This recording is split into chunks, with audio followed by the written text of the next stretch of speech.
I guess I'll start right off. Welcome to our little presentation here. So our problem statement that we worked on through the URV program was we had to design a adaptive sampling algorithm to map a 2D scalar field with high accuracy and minimum time and energy. So I have an intro slide that sort of explains more about that. But basically the idea is let's create an algorithm to map a 2D scalar field. So examples include like a depth map of a lake or a pond, or if you have like a drone with a temperature or a moisture sensor on it, you can imagine like trying to find temperature hotspots within a room, something like that. And you have this sort of like picture on the side from this MIT paper that sort of talks, it shows like what I'm talking about a little bit. But the basic goal is let's try to get the best estimate of the field that we can get in the minimum amount of samples, smallest time, shortest distance for the sampling apparatus to go around the field, everything like that. And our mentor sort of kicked us off with, first of all, some similar research on the topic that we got to look at, got to sort of get some exposure to some of these concepts that we would actually end up using in our research, like Gaussian process and adaptive sampling that I talk about on the next slide. But yeah, so we sort of got this introductory, and this was our problem statement that we were presented with. It was pretty exciting. So some like keywords and techniques that we ended up working with throughout this process. The first big one was Gaussian process, which is basically like a mathematical probabilistic method that produces a confidence interval for a predicted function based on sample points. So I have this great little picture that I got from the internet, which sort of illustrates what this like basically is trying to do. You can see that we've got training data of 4 little blue points here. And this predictive mean is what the Gaussian process is telling us, hey, this is the most likely function that could describe these 4 points. And so if we extrapolate this out to sort of like a 3D field or like a 2D scalar field in this case, you can imagine that, given samples on the field, on this field that we're trying to measure, we can potentially get a function that describes that field. And if we have enough samples, we can get a function that is very close to the actual field that we're trying to measure. So that's sort of like a basic thing that we started off with. And then the second concept is this idea of adaptive sampling, which is a technique to select upcoming observations, upcoming samples based on information gathered during the sampling process. So you can imagine like, for example, if you're like 5 samples in, or like you've taken 5 samples of this seafloor or the, a depth map or whatever, based on those 5 samples, you might know, oh, hey, we haven't seen this half of the field at all. So let's go over there and sample over there where we haven't done anything so that we can sort of get a better sense of how the whole field looks like, right? So it's basically that. It's just a technique to select, a new point based on previous points. And so confront, oh, sorry, yeah. I'll ask it after, just go on. Okay. So we were presented with these 2 concepts, and so used together, the theory is that if you use Gaussian process and adaptive sampling, you can get a good prediction of this field with a low amount of samples. So my question was, what kind of prior knowledge are you given about the field to begin with? Because if you're doing some type of adaptive sampling and you're saying, okay, let's sample from this part of the field where we, don't have enough data from, then certain things about the field already, right? That it's probably this big, so what kind of prior information do you have about it? Yeah, absolutely. Great question.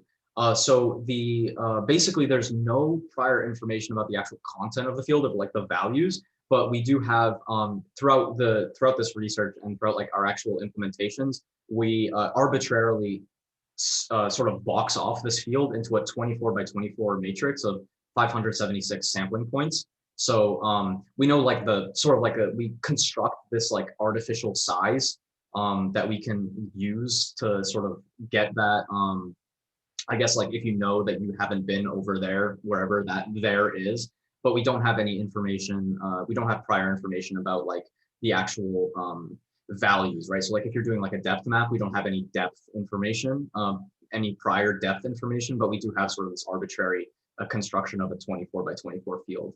Whatever that really means. We weren't working with real hardware in this case. This was all software, but So we were sort of arbitrarily just, determining that, but that, I guess that could also apply to the real world if you had like if you constructed like this arbitrary square of, that you're trying to sample. Yeah. Makes sense. Yeah, I can see this being like like if you have, for instance, like the examples that you gave, like a lake, for instance, sort of the where it's located, how maybe how sort of big it is from a Google Map picture or something, but Yeah. you don't actually know the internals of it. Yeah. Um, Makes sense. Okay, go on. So yeah, so we started off by implementing just the 2D scalar Gaussian process. None of us had really any sort of exposure to a lot of these different Python libraries or anything like that in the past. So we sort of started out by like, let's see if we can actually do this part. And so we can see on the left over here, I've got a screenshot of some of our results that we were getting from our Jupyter notebook, which is the first matrix on the top right is the actual field. So this is something that we just generated. It's like something like a 3D Gaussian sort of graph, and this is something that the algorithm never gets to see, right? We're sort of just displaying it to compare it with the results that we're getting. And then down here we have these two related results that the Gaussian process gives us, the prediction and the uncertainty. And so this is after, this prediction is sort of not great. I think this prediction is after like 10 random samples or something like that. But basically the idea is that, it gives you this prediction of what it thinks the field is, and then it also gives you the uncertainty. So where it, hasn't, where it reflects a lack of sample, right? Where the Gaussian process is uncertain about what the field actually looks like. And so it gives you these two results. And based on this, the idea is, you could create potential adaptive sampling algorithms that would choose a good point to sample next. And so that's sort of where we were at this stage in the process, right? We had this Gaussian process, and now we have this information that we can sort of work with to optimize for our goals. So the first algorithms we implemented, as I sort of alluded to in the last slide, is we started off with just doing random sampling, mostly as a baseline. So random sampling, of course, is not adaptive sampling, but we choosing random points across this actual field and seeing what kind of result we get based on changing our n, changing our number of samples. And we were sort of just analyzing these results as a baseline to be able to say, oh, this is how much better our actual algorithms are. And over here, we have just some simple graphs of showing the random sampling.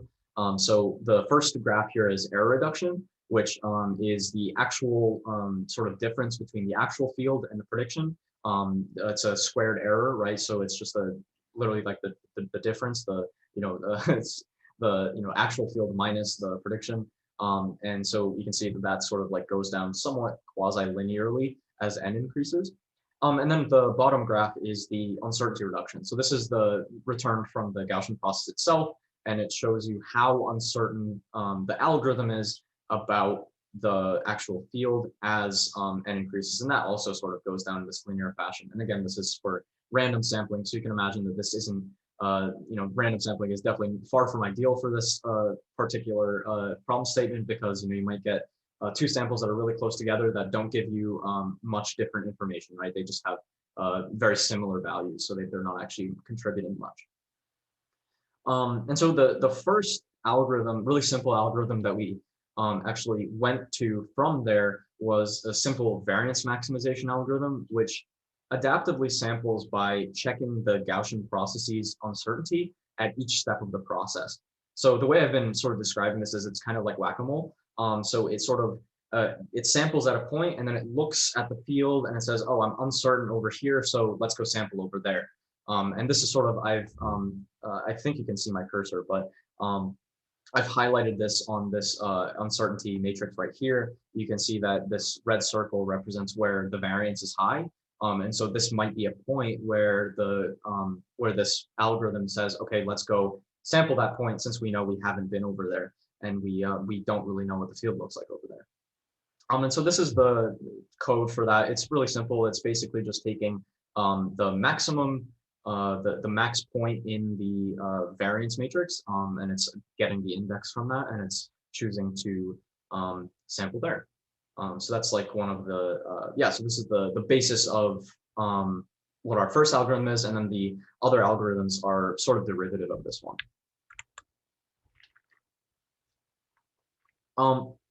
So the next algorithm that we decided to look at was, we thought that if you're doing this whack-a-mole and you're going to, the points with the highest variance every single time, you might be going across the field long distances all the time. And since one of the, the goals of the problem statement is we want the lowest amount of time, lowest amount of energy, you can imagine if you have like a boat, reading depth, you probably have a limited amount of battery or something like that. So you can't afford to be going across the field all the time. You might want to sort of optimize your sensor readings, your sampling points to be sort of closer to the actual sampling apparatus, whatever that may be.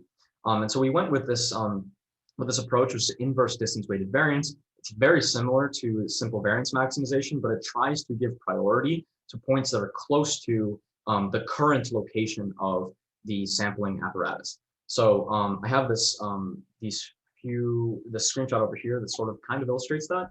So this top one is the same variance matrix from the previous slide, just as like an illustration. And then we have this distance map that we generate based on, so we have the red dot, which represents the robot's current location.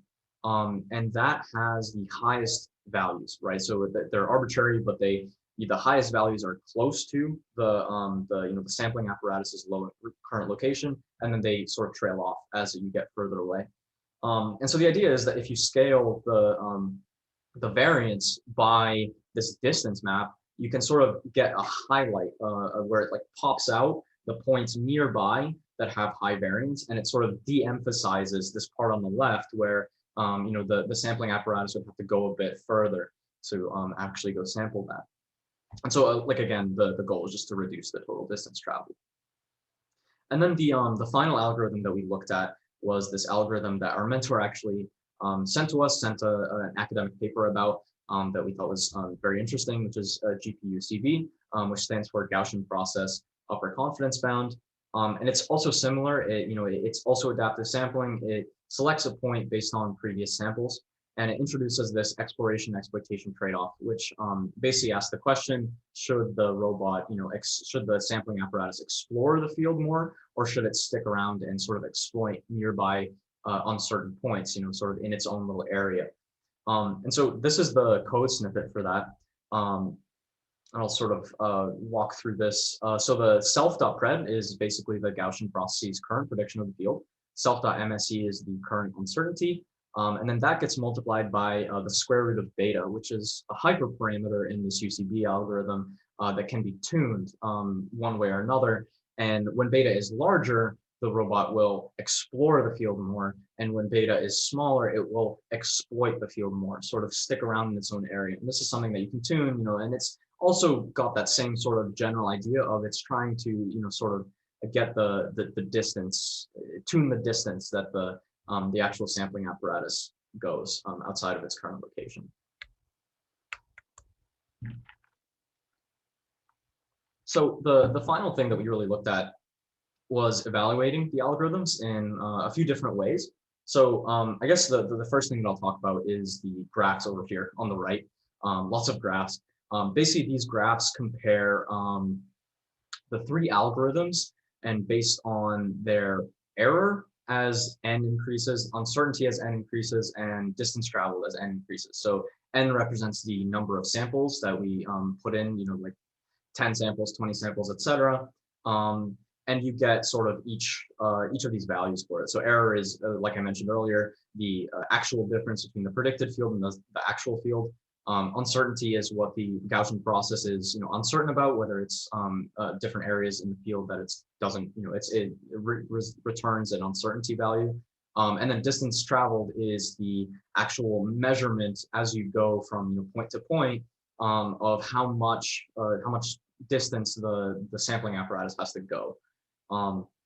And so these are some sort of really surface level, not super advanced analysis of these algorithms, but you can sort of see a little bit of how a little bit of their respective strengths in these graphs. So for example, the one that I've been highlighting in this presentation is, you'll notice that for inverse distance weighted, as n increases, the distance traveled, sticks around, 300 and sort of peaks at 350, 360.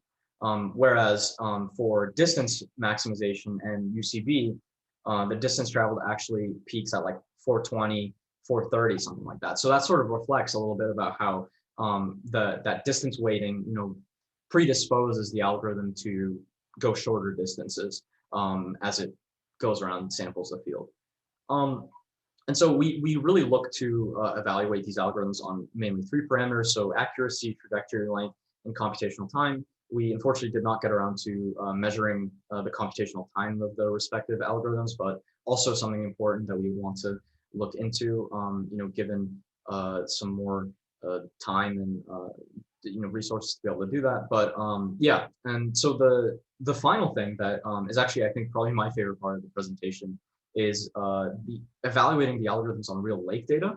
So our mentor actually provided us with data from real lakes, real ponds somewhere, which is actually this top left matrix that I've displayed here. This sort of like weird Pac-Man looking thing, this irregular sort of shape, is actually a representation of a real lake data, real somewhere somewhere in the world, and we actually imported that into our code, into our Python. And we tried to get a somewhat decent prediction of this field using our algorithm. So in this case, we used inverse distance weighted, and we took 50 samples of this weird irregular field, and we ended up getting this prediction right here.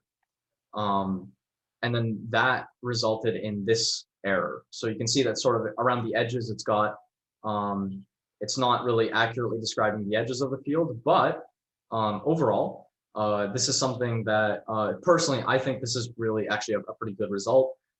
It's pretty interesting because, when you think about the matrices, 24 by 24, it's got 576 sampling locations. You've got this sort of irregular field that isn't really mathematically easy to represent. I think this is actually a really interesting result that you can take less than 10%, you can take sample less than 10% of the points in this overall field, and you can actually get a somewhat a useful prediction of the field for whatever whether it's a pond or whatever sort of thing you're trying to do with this field. You're getting like a useful prediction with less than 10%. I think that's really exciting and something that I was just geeking out about a little bit while we were doing this. So yeah, that's sort of where we took this, what we ended up accomplishing. I think there's a few more slides here. Yeah, so we mutually decided that the best thing we learned from our mentor was really the research itself, as well as sort of the attitude to read more papers and sort of being able to take the initiative to read about all of these concepts that we haven't been exposed to in our regular curriculum, and to be able to understand these like complex concepts, as well as just being able to be a little bit resourceful and use Google and use Stack Overflow and use and be able to like research some of these topics that our mentor told us to look into, and to be able to actually apply them to in some sort of fashion to what we were actually doing. And that sort of really nicely transitions to this next one, which is what new skills did we learn? I don't think any of us really had any sort of significant experience with like Python or machine learning algorithms or math libraries in Python. So we got a lot of experience with NumPy, scikit-learn, matplotlib, a bunch of like really important things to know, especially in this field. And we also we had a lot of great exposure to modular design in terms of designing our actual how our actual algorithms were implemented. So for example, for me, I went with an object-oriented approach to my Gaussian process, which let me sort of swap in and out on the actual adaptive sampling algorithms, which made it really simple to compare them, like we did in the earlier slide with the graphs, which was great. And so we really learned a lot about a lot of these like advanced concepts that we hadn't been exposed to in our regular curriculum, and it was really an outstanding experience in that sense.